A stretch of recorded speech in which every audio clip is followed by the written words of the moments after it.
না ভাই, আজকে আর হবে না। সত্যি কপালে নাইকো ঘি, ঠকঠকালে হবে কি, কথায় আছে বুঝলি তো। সত্যি মাছগুলো যে কোথায় গেল। পুকুর থেকে মাছ পাওয়া গেলে তবু ঘরে খাবার জোগাড়টা হয়ে যায়। আজকে মনে হচ্ছে শুকনো ভাত খেতে হবে। আমারও একই অবস্থা রে। তোর বউকে নিয়ে যা অবস্থা, আমার মাকে নিয়েও তাই অবস্থা। ঘরে খাবার দাবারের কিছু ব্যবস্থা নেই। যাও কিছু একটা করে যাও, চলে যাবে। এভাবে আর কতদিন চলবে বলতো? জানি না। আবার বর্ষার দিন আসছে সামনে। আসছে কি বলছিস? এসে তো গেলই। আচ্ছা গোপাল, তোর মনে পড়ে আমাদের পুরনো ভিটের কথা? ওহ, কি কথা মনে করালি ভাই। সে একদিন ছিল রে। ছোটবেলায় বাবা মা মারা গেছিল, তখন তোদের বাড়িতে এসে থাকতাম। আর এরকম বর্ষার দিনে চুনো মাছ উঠতো। পুরনো ভিটের চুনো মাছ, আহা, যেন স্বপ্ন। তখন ছোটবেলায় আমাদের কোনো চিন্তা ছিল না। দুজনে মিলে খালি গায়ে সারাদিন বৃষ্টিতে ভিজে চুনো মাছ ধরতাম। আর বাড়িতে গেলেই মা কাঠের জালে রান্না করে দিত। তখন আমাদের কাছে হেরিকেন জ্বালানোরও পয়সা থাকতো না। কাঠের উনুনের যতটুকু আগুন, ততটুকুতেই কাজ সারতে হতো। দিনগুলো যেন স্বপ্নের মতো মনে হয়। আমরা উনুনের পাশে বসে থাকতাম, কখন চুনো মাছ ভাজা হবে সেই অপেক্ষায়। সব কিছু বদলে গেছে, শুধু অভাব ছাড়া। আমরা একটু বড় হয়ে ভাবলাম ভিটে ছেড়ে অন্য জায়গায় গেলে হয়তো অভাব আমাদের পিছু ছাড়বে, কিন্তু অভাব আর আমাদের ছাড়ল না ভাই। কি আর করা যাবে? চল চল উঠি, এ বেলায় পরে কথা হবে।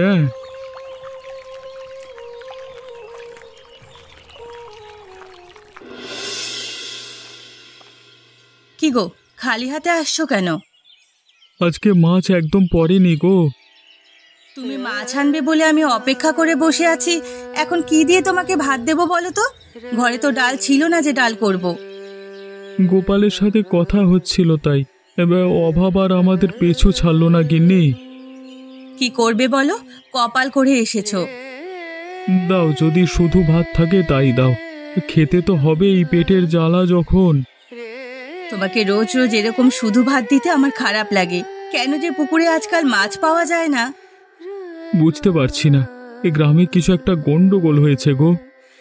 কি গন্ডগোল গো? কিছু ঝামেলা নাকি? ঝামেলা নয় বুঝলে তো, কিন্তু আমার মন বলছে কিছু একটা খারাপ হতে চলেছে। কি বলছো কি তুমি? কি খারাপ হবে? পুকুরে মাছ নেই, মাঠে ফসল নেই, লোকের পেটে ভাত নেই, এসব লক্ষণ তো ভালো নয়। আমার তো শুনেই ভয় করছে গো। ভয় পেও না গিন্নি, যা হবার তা তো হবেই। আর আমাদের একার তো হবে না, সবার হবে। সামনে আবার বর্ষাকাল আসছে, বন্যা হবে না তো গো? ছাড়ো ছাড়ো, বেশি চিন্তা করো না। চিন্তা করেও তো কিছু হবে না। যাই হোক, দুমুঠো খেতে দাও, খিদে পেয়েছে খুব। আমি ভাত বাড়ছি, তুমি এসো।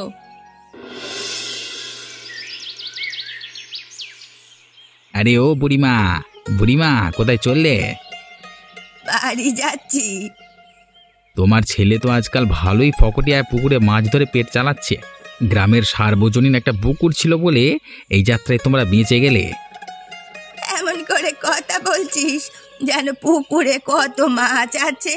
শেষ এক সপ্তাহে তো একটা চুনো মাছও কেউ চোখে দেখেনি। তোমাদের চোখে গন্ডগোল আছে তাই দেখতে পাও না তোমরা। কেন? রতনের বউও তো বলছিল ওদের ঘরেও খাবার জুটছে না, আমাদের মতোই অবস্থা। এদিকে রোজ তো পুকুর পাড়ে এসে বসে থাকে তোমার ছেলে। সোজা কথায় সত্যি কথাটা স্বীকার কর না। কি স্বীকার করবো শুনি? বারোয়ারি পুকুরের মাছ নিজে চুরি করে বিক্রি করে পয়সা রোজগার করছিস, সেটা স্বীকার করতে কি তোর কষ্ট হচ্ছে? বেশি বড় বড় কথা বলো না কিন্তু বুড়িমা। সত্যি কথা বললাম বলে বড় বড় কথা বলা হয়ে গেল? কেন, তোমাদের ভাগে কম পড়েছে বলে কষ্ট হচ্ছে? পুকুরটা আমাদের মতো গরিব দুঃখী মানুষদের পেট চালানোর জন্য।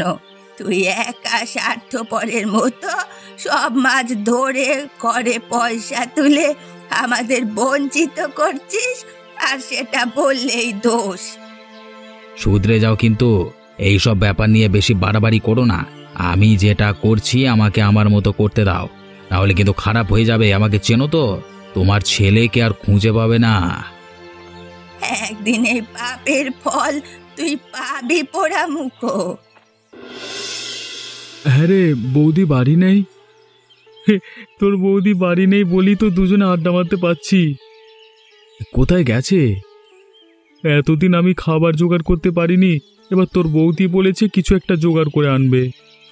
ভালোই কথা, এরকম একটা বউ পেয়েছিলিস বলে বেঁচে গেলি এ যাত্রায়। তুইও বিয়ে কর না, তুইও পাবি। হ্যাঁ, পাগল নাকি? মাকে নিয়ে দুটো পেট চলছে না, আবার বিয়ে। তোর সাথে বসলেই শুধু ছোটবেলার কথা মনে পড়ে রে। তোর মনে আছে আমাদের বাড়িতে বর্ষার দিনে আমরা দুজনে মিলে কাদা মেখে সং সাজতাম? আশালি ভাই, কোথায় গেল বলতো সেসব দিন? আর সন্ধেবেলায় যখন অন্ধকার থাকতো তখন মনে আছে তুই আমার মাকে ভূতের ভয় দেখাতিস? সত্যি যদি পারতাম সেসব দিনগুলোতে আবার ফিরে যেতাম রে। সংসারের জন্য আমি এদিক ওদিক দৌড়াদৌড়ি করে 7 পাতা জোগাড় করছি, আর তোমরা এখানে 2 বন্ধু মিলে হাসাহাসি করছো। ছোটবেলার কথা মনে পড়ছিল গো বৌদি খুব। ওসব পুরনো দিন মনে করে আর কি করবে? যা চলে যাওয়ার তো চলেই গেছে। আবার যদি ফিরে পাওয়া যেত তাহলে খুব ভালো হতো। এখন এই শুকনো ভাত আর শাক সিদ্ধই বাস্তব, বাকি সব স্বপ্ন। দেখেছিস তো ভাই, একেই বলে জীবনের কঠোর বাস্তবতা। কি আর করবি ভাই, তুই আর কার সামনে দুঃখ করছিস? আমার নিজেরও তো একই অবস্থা। যাই এবারে বাড়ির দিকে যাই, গিয়ে দেখি আজ কিছু খাবার জোগাড় করছে, খাবার জোগাড় হয়েছে কিনা।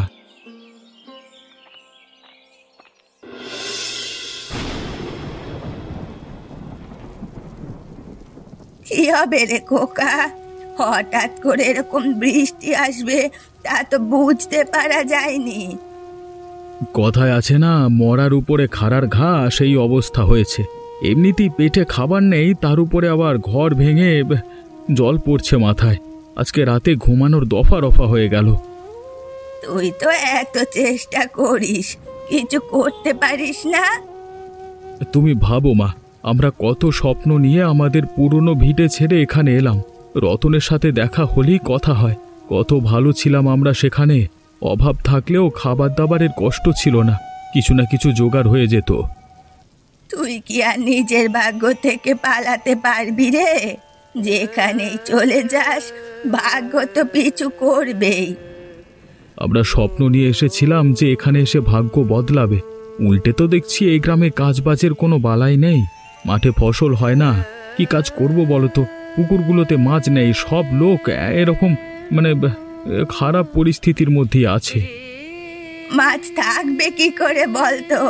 কেউ যদি একা স্বার্থপরের মতো সব মাছ চুরি করে খায় আর বাজারে বিক্রি করে পয়সা রোজগার করে, তাহলে সাধারণ মানুষ খাবে কি? আমাদের পুরনো ভিটেতে কেউ কারোর প্রতি এরকম স্বার্থপরতা করতো না। সবাই আমরা পরস্পরের কত ভালো বন্ধু ছিলাম। তবু ভালো, রতনটাকে নিয়ে এসেছিলাম এই গ্রামে। কেউ তো অন্তত আমাদের বোঝার মানুষ আছে। ও মা, ওই দেখো আমাদের ঘরটা কি আজকে রাতেই ভেঙে পড়বে? রান্নাঘরে তো জল পড়ছে রে। আজ রাতটা না হয় না খেয়ে কাটিয়ে দেব, কিন্তু কাল থেকে থাকবো কিভাবে? কিছুই বুঝতে পারছি না গো, বৃষ্টি তো ক্রমে বেড়েই যাচ্ছে। আজ রাতে আর ঘুমানো যাবে না, চল দুজনে মিলে এখানে বসে থাকি। ঠিকই বলেছ, তারপর দেখবে ঘুমাতে গিয়েছি আর আমাদের মাথার উপরেই ঘর ভেঙে পড়েছে। তবু এত কষ্টের মধ্যেও আশা রাখি যে কপাল বদলাবে, দেখা যাক। আরে এসো এসো কাকিমা, গোপাল আয়। কিন্তু এই বৃষ্টি মাথায় করে তোরা হঠাৎ করে এখানে এলি কেন? আমাদের সব শেষ হয়ে গেছে রে। কাল রাত থেকে এই ঘরে চাল দিয়ে জল পড়ছিল। ভাগ্যিস রাতে আমরা ঘুমাইনি, জেগে বসেছিলাম। রাতে যদি ঘুমাতাম তাহলে হয়তো ঘর ভেঙে মাথার ওপর পড়তো। তার মানে তোমাদের ঘর ধসে গেছে? একেবারে সব শেষ হয়ে গেছে ভাই। আমাদের থাকার জায়গাটুকু পর্যন্ত নেই, কি করব কিছুই বুঝতে পারছি না। তাই অসহায় হয়ে বাধ্য হয়ে তোদের কাছে আসলাম। খুব ভালো করেছিস, এখন থেকে আমাদের এখানেই থাকবি, আমরা একসাথে থাকবো। কিন্তু তোদেরও অভাবের সংসার, তোদের ওপরেও ভার বাড়াতে আর ভালো লাগে না। তুমি চুপ করো তো ঠাকুরপো। মানুষ মানুষের পাশে থাকবে না তো কে থাকবে? আর চিনি ভালো করে এই গ্রামটাকে। এই গ্রামে তো কেউ কারো কথা ভাবেই না। আর তোমরা দুজন পুরনো বন্ধু। আমি ওর কাছে শুনেছি যে ছোটবেলায় ও তোমাদের বাড়িতে মানুষ হয়েছে, আর এখন তোমরা আমাদের বাড়িতে আসলে আমাদের ভার বাড়বে, এ কথা ভাবলে কি করে? সে পুরনো দিনের কথা পুরানো দিনের হয়ে গেছে, এখন তো তোরা নিজেরাও খেতে পাস না। দেখো বুড়িমা, তোমরাও গরিব আমরাও গরিব, কেউ কাউকে দেখে লজ্জা করে লাভ নেই। আর যদি আমাদের সাথে এরকম অবস্থা হতো তাহলে তোমরা কি আমাদের থাকতে দিতে না? থাকতে দিতাম রে মা। আজ সব থেকে বড় কথা, তুমি আমার মায়ের মতো। মায়ের কোনো বিপদ হলে মেয়ে তাকে সাহায্য করবে না? আমাদের ঘরের অবস্থাও ভালো নয়, এবছর বৃষ্টি বেশি মনে হচ্ছে। এখন থেকে এত জোরে বৃষ্টি এলো, ঘরটা টিকবে কিনা বুঝতে পারছি না। যাই হোক, তোমরা গল্প করো, আমি কি রান্না বান্না করা যায় তাই দেখি। আমি বুঝি রে তো দুঃখটা নীলিমা, বড্ড চাপ যাচ্ছে তোর ওপর দিয়ে। তুমি একজন মেয়ে মানুষ হয়ে মেয়ে মানুষের দুঃখটা তো বুঝবেই, কিন্তু ওদের বলতে পারি না। আসলে ওরা তো চেষ্টা করছে, কিন্তু ওদের মুখের দিকটাও তো দেখতে হবে। এই গ্রামটা একটা অপয়া গ্রাম, এই গ্রামের কোনো কিছুই ভালো হয় না। আমাদের আগের গ্রামটা খুব ভালো ছিল। ওর মুখে শুনি মাঝে মাঝেই, কিন্তু একবার যখন এসে পড়েছি তখন তো এখানেই জোড়াতাপ্তি দিয়ে জীবন কাটাতে হবে বলো। আর সেটুকুও যদি না থাকে, আমি তো শুধু সেই ভয়টাই পাই। তোমরা আমাদের বাড়িতে থাকতে এলে আমাদের কত বড় সৌভাগ্য। এদিকে তোমাদের মুখে যে ভালো কিছু একটা তুলে দেব, সেই সাধ্যটাও আমার নেই। এ নিয়ে তুই দুঃখ করিস না মা, আমার তো মেয়ে নেই, মনের কথা কারোর সাথে বলতে পারি না। তুই এখন থেকে আমার নিজের মেয়ে হলি। তুমিও আমার মা হলে, সুখে দুঃখে জীবনটা একসঙ্গে আমরা কাটাবো, প্রতিজ্ঞা করলাম তাহলে। আমিও তোর মতো মেয়ে পেয়ে খুব খুশি হয়েছি রে, কিন্তু দেখেছিস বাজ পড়ছে আকাশে, বৃষ্টিটাও ক্রমশ বাড়ছে। সেটাই তো চিন্তা করছি গো, কিন্তু এভাবে যদি বৃষ্টিটা বাড়তে থাকে তাহলে তো আমাদের ঘরটা কতদিন টিকবে সেটাই বুঝতে পারছি না। মাটির ঘর বহুদিন পয়সার অভাবে মেরামত না করলে ভেঙে তো পড়বেই। কপাল বুঝলে তো, সব কপাল, কি আর করা যাবে বল। আকাশের অবস্থা দেখেছিস ভাই? অবস্থা তো খুবই খারাপ, কিন্তু এবছর যে কেন এত জল হচ্ছে কে জানে। আমাদের ফাটা কপালকে আরো বেশি করে ফাটিয়ে দিতে কেবল শুধু ভয় পাচ্ছি যে নিজের ভাগ্য নিয়ে তোদের বাড়িতে এলাম, এখন তোদের না কিছু একটা ক্ষতি হয়ে যায়। একদম উল্টোপাল্টা কথা বলবি না তুই। আমাদের ঘরের অবস্থা এমনিতে ভালো নয়, যদি ঝড় বৃষ্টিতে কিছু একটা ক্ষতি হয়ে যায় তা বলে তুই নিজেকে দায়ী করবি? এই আমাদের বন্ধুত্ব। আজকালের দিনে তোর মতো বন্ধু পাওয়া ভাগ্যের ব্যাপার। আমরা যখন দুজনের পরস্পরের ভালো বন্ধু, তখন চল দুজনে মিলে লড়াইটা করব। যে করেই হোক দুটো পরিবারকে নিয়ে বেঁচে থাকতে হবে তো। তাহলে ভালো খারাপ যা হবে একসাথে বাঁচবো আমরা। সেটাই তো বলছি, তাহলে মন ছোট করবি না, কথা দে। কথা দিলাম। আমার বিশ্বাস আমরা দুজন মিলে চেষ্টা করলে এখনো সময় আছে, কিছু না কিছু ভালো হবেই। আগে দেখি আর কতটা খারাপ আমাদের সাথে হতে পারে। এমনিতেই তো খারাপ অবস্থায় আছি, এর থেকে আর খারাপ কি হবে বলতো? সেই জন্যই তো মাঝে মাঝে ভাবি খারাপেরও একটা সীমা থাকে, দিন দিন যেন সেই সীমা পেরিয়ে যাচ্ছি আমরা। তবে আমরা যে এই স্বার্থপর সমাজের মধ্য থেকে স্বার্থপরতা শিখিনি, এটাই অনেক বড় কথা।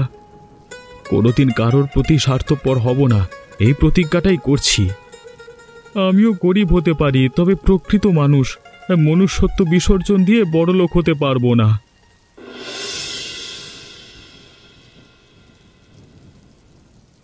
গ্রামে কি হচ্ছে শুনেছিস? এই বৃষ্টির মধ্যে তুই কোথায় গিয়েছিলিস আর কি খবর এনেছিস? আমার ছেলেটা একটু শুধরালো না। এই বৃষ্টির মধ্যে লোকে ঘরে বসে থাকতে পারছে না, আর আমার ছেলে চারপাশ ঘুরে ঘুরে খবর নিয়ে আসছে। কি খবর এনেছে সেটা আমাদের শোনা দরকার। কালকে রাতের বৃষ্টিতে অর্ধেক গ্রাম ভেসে গেছে, বহু লোকের ঘর ভেঙে পড়েছে, আর সব থেকে যেটা ক্ষতি। কি ক্ষতি? কি হলো? কি রে, চুপ করে আছিস কেন, বল। সাপের কামড়ে মরছে সবাই। গ্রামের 2-3টে ঘরে কালকে সাপ ঢুকে পড়েছিল, তার মধ্যে 2 জনের মৃত্যু হয়েছে। এই বৃষ্টির মধ্যে আমাদের খুব সাবধানে থাকতে হবে। ঘর দোর বিছানা ভালো করে না দেখে কেউ যাবে না। আমাদের মনে হচ্ছে এই গ্রামের পাপের ঘরা পূর্ণ হয়েছে। আমি বলেছিলাম যে কিছু একটা হতে চলেছে, সেটা শুরু হয়ে গেছে। সেদিন আমি ভয় পেয়েছিলাম যে বন্যা হতে পারে, দেখো তাই হলো। বৃষ্টি যদি না থামে তাহলে পরিস্থিতি আরো খারাপ হতে পারে। অনেক আগে থেকেই বলেছিলাম গ্রামের লোকেদের যে শয়তানদের পাত্তা না দিয়ে নিজেরা সবাই ভালোভাবে এসে মিলেমিশে থাকো। কেউ পাত্তা দিল না আমাদের। ভালো কথাকে কেউ যদি পাত্তা দিত তাহলে তো হয়েই যেত। মরবে মরবে, সবাই মরবে, আমাদেরকে ভালো থাকতেই হবে যা হোক করে। আমাদের সাবধানে থাকতে হবে আর মানসিকভাবে প্রস্তুত থাকতে হবে। বিপদ যায় আসুক, আমরা হেরে যাব না। আমরা সবাই হাতে হাত রেখে থাকব। আজ মানুষ স্বার্থপর, বিপদে কেউ কারো পাশে থাকছে না বলেই একে একে সবাই মরছে, আরো মরবে। রতন, তাড়াতাড়ি তুই প্রস্তুত হ। আমাদের কলার ভেলা বানাতে হবে। যদি বেশি বৃষ্টি হয় আর ঘরদোরের কিছু না থাকে তাহলে আমাদের ভেলায় আশ্রয় নিতে হবে। আরে সব ভিখারিগুলো দেখছি এক জায়গায় জুটেছে। তুমি কি এটা বলতে এখানে এলে খগেন? আমাদের প্যাঁক মারা ছাড়া আর কোনো কাজ নেই। সেদিন আমাকেও রাস্তায় অনেক কথা শোনাচ্ছিল। শোনাবই তো, নিজে বলো আমি সুবিধাবাদী। আমি নয় একটু মাছ বিক্রি করে টাকা কামিয়েছি, কিন্তু নিজেরা নিজেদের ঘর ভেঙে যাওয়ার অজুহাতে অন্যের ঘরে যে এসে উঠেছ তার বেলায়। কে কার বাড়িতে এসে আছে সেটা তোমার না দেখলেও চলবে। আর আমরা পরস্পর বন্ধু, এই একটাই পরিবার। আমাদের যখন অসুবিধে হচ্ছে না তখন তোমার মুখ থেকে বড় বড় বাতিলা বেরোচ্ছে কেন? আমি কিন্তু এত বছর সাধু হয়ে থাকিনি, সেটা তোমরা জানো। আর যে টাকা কামিয়েছি সেটাও সোজা পথে নয়, তাই আমার সাথে কথা বলবার আগে একটু ভেবে চিন্তে কথা বলবে। তাহলে নিজের মুখটাও সামলে রাখবে। আমাকে মুখ সামলে রাখতে হয় না রে। একটা ঘর তো ভেঙে গেছে, আর একজনের ঘরটাও ভালো অবস্থা নয়। কদিন এরকম অবস্থায় থাকবে আমিও দেখব। তুই হচ্ছিস শকুনের জাত, লোকের খারাপ দেখতেই ভালোবাসিস। আমি যেটা ভালোবাসি সেটাই আমি দেখব, বুঝলে তো? আর সময়ে হাসবো। আমিও দেখব কতদিন তোমাদের এই অহংকার থাকে। ঠিক আছে, দেখ দেখ, তোর বাবার টাকায় খেয়ে আমাদের অহংকার নয়। আমরা সৎ পথে থাকি, তাই আমরা সত্যি কথা বলি। হিসেব মেলানোর সময় এসেছে, মিলিয়ে দেব এবার সব হিসেব। গেল গেল গো, সব ভেঙে গেল। ও গো, তোমরা সবাই নিজেদের বাঁচাও। যেটা ভেবেছিলাম সেটাই হয়েছে। গোপাল, আমাদের ভেলা তৈরি হয়ে গেছে, চল সবাই মিলে ভেলায় গিয়ে উঠি। কিন্তু ঘর ধরে এত জিনিসপত্র ছিল, কিছুই তো নিতে পারলাম না গো, সব জলে ভেসে যাচ্ছে। জিনিসপত্র নিতে হবে না, আগে নিজেদের প্রাণ বাঁচাও। উফ, এত জল জল বৃষ্টি, খুব কষ্ট হচ্ছে রে। কাকিমা, তুমি চিন্তা করো না একদম। আমি আর গোপাল তোমাকে দুদিক থেকে ধরে থাকবো। নীলিমা, তুমিও এসো। তুমি আর কাকিমা একসাথে প্রথমে উঠবে, তারপর আমরা। হ্যাঁ রে, বেলাটা ভালো করে বানিয়েছিস তো? তুমি চিন্তা করো না তোমা, একদম। যদি উল্টো পাল্টা কিছু না হয় তাহলে ভেলা চলবে। আমাদের সব ভেসে গেল গো, চোখের সামনে দেখতে পাচ্ছি না। এভাবে তিলে তিলে সাজানো সংসারটা জলে ভেসে যাচ্ছে। কষ্টে জীবন আমাদের। আমাদের ঘর ভেঙে যেতে তোমাদের কাছে আশ্রয় নিলাম, তোমাদেরও সব গেল। তোমরা একটু সাহস রাখো, আমরা দুজনে মিলে কিছু না কিছু ব্যবস্থা করবই। জোরে ভেলা চালা, আমাদের একটু শুকনো জমির দিকে যেতেই হবে। বলেছিলাম না হিসেব বুঝে নেব, কি ভাবিস তোরা? আমি কিছু বুঝি না? তোরা গোপনে বাড়ি ভেঙে যাবার ভয়ে ভেলা বানাচ্ছিস সেটা আমি জানতাম। দেখ, এখন মা আছে, বৌদি আছে, আমরা ঝামেলা করতে চাইছি না। তুই নিজের ভেলা বানা, নিজের মতো থাক। এত পয়সা রোজগার করছি কি নিজের ভেলা বানানোর জন্য? তোরা হচ্ছিস আমার পায়ের নখের যোগ্য, তাই তোরা যেটা বানাবি সেটা আমি অধিকার করে নেব। দেখ খগেন, তুই অন্য সময় যা ঝামেলা করিস সব মেনে নি, কিন্তু এখন ঝামেলা করিস না। আমি কিন্তু তোদের সাথে আর কি মারছি না। আমার পকেটে ছুরি আছে, যদি আমার কথা না শুনিস তাহলে কিন্তু আমি তোদের খুন করে জলে ভাসিয়ে ভেলা নিয়ে নেব। তুই কি ভাবছিস এই ভেলা নিলে তুই বেঁচে থাকবি? কেন, তুই কি চাস আমি মরে যাই? পাপ করলে বেলাও ডুবে যাবে। তুই যা পাপ করেছিস তাতে যদি ভেবে থাকিস ভেসে থাকবি, তা ভুল। দেখো বুড়িমা, শেষবার বলছি চুপ করে থাকো। আর একটা কথা বললে কিন্তু শেষ করে দেব। আমি শেষবার বলছি, সামনে শুকনো জমি দেখা যাচ্ছে, নেমে যাবি কিনা? চল চল, নেমে যাই। কি বলছো কি তুমি? আমরা নেমে যাব? গোপাল কি বলবার চেষ্টা করছে সেটা আমি বুঝতে পারছি। চলো চলো, ভেলাটা ওকে দিয়ে দিই, আমরা নেমে যাই। তোমরা কোন বুদ্ধিতে আমাদের কষ্ট করে বানানো ভেলাগুলো ওকে দিয়ে দিলে সেটাই তো বুঝতে পারছি না। চলো চলো, আমরা পুরনো ভিটে ফিরে যাই। আমি বুঝতে পেরেছি তুই এই কথাটাই বলবি, আর সেই জন্যই আমি চুপচাপ নেমে এলাম। আমরা বলছিলাম না শৈশবে ফিরে যেতে চাই, সেই দিন এসে গেছে। সেই দিন এসে গেছে আনন্দে পুরনো ভিটে চুনো মাছ খাওয়ার। ঠিক করেছিস, চল আমরা ফিরে যাই। শেষ জীবনটা আসল বাড়িতে মনের আনন্দে কাটাবো। তোমাদের কাছে এত শুনেছি পুরনো ভিটার গল্প, কোনোদিন ভাবিনি যে চোখে দেখতে পাবো। তাহলে আমরা একসাথে খুব আনন্দ করে থাকবো গো। পুরো ব্যাপারটা না আমার কাছে স্বপ্নের মতো মনে হচ্ছে। সত্যিকারের স্বপ্নের মতো জীবনই সেখানে। আমরা মাছ ধরে আনবো, তোমরা দুজনে রান্না করবে, আমরা আনন্দেই থাকবো। পুকুর পাড়, বাঁশঝাড়, ধানের ক্ষেত, কি নেই সেখানে? স্বপ্নের মতো জায়গা সেটা। কেউ সেখানে না খেতে পেয়ে থাকে না। অভাব আছে কিন্তু আনন্দ আছে সঙ্গে। মানুষ মানুষের সাথে সেখানে মিলেমিশে থাকে।